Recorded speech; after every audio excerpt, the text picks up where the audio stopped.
भाई एक बात बताओ, अगर आप 15-16 हज़ार का टिकट लो और सामने मेसी आया, पर आप उसको देख भी ना पाओ, तो दर्द होता है या नहीं?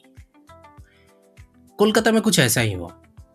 कोलकाता में लोगों को दर्द भी हुआ और वो भी बहुत ज़ोर का। कोलकाता में मेसी आया पर आम आदमी के लिए नहीं। मेसी जैसे ही कोलकाता पहुंचे, ऐसा लग रहा था जैसे ऑफिशियल घेराव शुरू। ऐसा लग रहा था वो सिर्फ नेताज, वीआईपीज, ऑर्गेनाइजर के बीच में मेसी लॉक हो गया हो।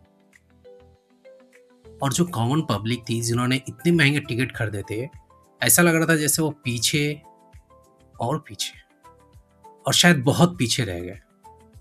अरे भाई, ये मेसी पब्लिक इवेंट में आया था या सिर्फ वीआईपी ड्राइंग रूम में? महंगा टिकट, जीरो दर्शन।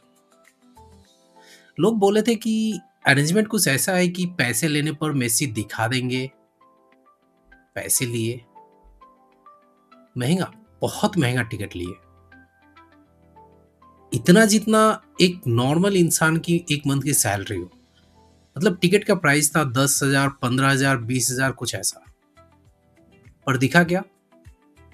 ऐसा लगा जैसे मेसी आए और 10 से 20 मिनट में हाथ हिला के चले गए। ये इवेंट नहीं था बॉस, ये एक प्रॉपर डिसअपॉइंटमेंट पैकेज था। लोग तोड़ फोड़ कर रहे थे, पर सवाल ये है कि ऐसा क्यों हुआ? तो जानते इस वीडियो में। तो सबसे पहले प्लानिंग जीरो, एक्सपेक्टेशंस 100 थे, मतलब 100 से भी ज्यादा आप कह सकते हैं। लोग मेसी के अगेंस्ट नहीं थे, सिस्टम के अगेंस्ट थे। अगर आप जनता को साइड में रखोगे तो जनता पूरी की पूरी सिस्टम को साइड में कर देगी। गलती मेसी की नहीं थी और गलती जनता की नहीं थी, गलती थी प्लानिंग की, और उसकी सजा पब्लिक को पड़ी। वाह भाई, क्या बात है। इसके लिए कोलकाता ऑफिशियल जो भी ये अरेंजमेंट किए थे उनके लिए एक ताली तो बनती है। मतलब टिकट खरीदो, दर्शन ना मिले, और ऊपर से बोनस में पुलिस की लाठी भी। सेम मेसी जब वो हैदराबाद आए, सेम क्राउड, पर ऐसा लग रहा था जैसा वो इंडिया के दूसरे पार्ट में हो, और ऐसा लग रहा था जैसा वो वहां का पूरा सीन ही बिल्कुल अलग है। यहाँ एक चीज गौर करने वाली बात है कि यहाँ पे वीआईपी भी मिले, पर सबसे पहला हक जो दिया गया वो आम पब्लिक को दिया गया। मेसी फुटबॉल खेल रहे थे, वो भी किसके साथ? तेलंगाना के सीएम के साथ, मिस्टर रेवंत रेड्डी। मीडिया के सामने प्रॉपर डिस्टेंस, कंट्रोल क्राउड और विजिबिलिटी इंश्योर की गई कि ताकि आम पब्लिक को डिस्टर्ब ना हो और आराम से वो मेसी के एक झलक पा। हैदराबाद में मेसी प्रोटेक्टेड भी था और पब्लिक के लिए विजिबल भी। कोलकाता ने क्या किया? मेसी को घेर लिया, पब्लिक को मेसी से दूर कर दिया। लेकिन हैदराबाद ने क्या किया? मेसी को सिक्योर रखा, पब्लिक को रेस्पेक्ट दिया। एक शहर बोला वीआईपी इंपॉर्टेंट है, लेकिन दूसरा शहर बोला जनता इंपॉर्टेंट है।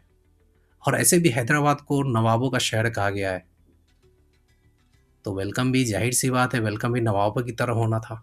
कोलकाता में क्या कर सकते थे? क्लियर क्राउड जोनिंग बना सकते थे, बिग स्क्रीन की व्यवस्था कर सकते थे outside of inside the stadium में भी। कम्युनिकेशंस को थोड़ा और ट्रांसपेरेंट किया जा सकता था कि मेसी कितने बजे आएंगे, देर तक वहां रुकेंगे, क्या क्या प्रोग्राम है।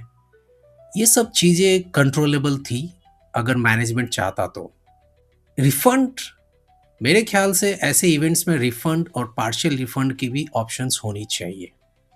मेसी को हाइड करना सॉल्यूशन नहीं था कोलकाता वालों के लिए या कोलकाता मैनेजमेंट के लिए, जिन्होंने भी ये शो ऑर्गेनाइज किया था। एक्सपेक्टेशन मैनेज करना सॉल्यूशन था। अगर आम पब्लिक की एक्सपेक्टेशंस को अगर आप मैनेज करते तो शायद कोलकाता का भी इवेंट हैदराबाद के इवेंट के जैसे ही ग्रैंड होता। सीधा सवाल मैं गवर्नमेंट से पूछना चाहूंगा, सिंपल है बॉस, पैसा पब्लिक का था तो ऐसा लग रहा था इवेंट प्राइवेट क्यों?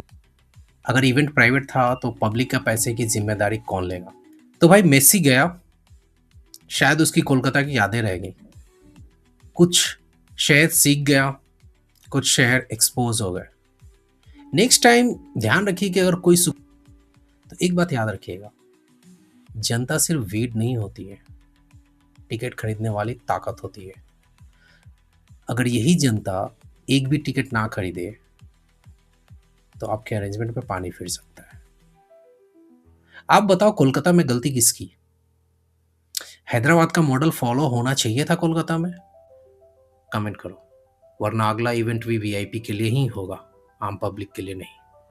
मिलते हैं अगले वीडियो में। जय हिंद।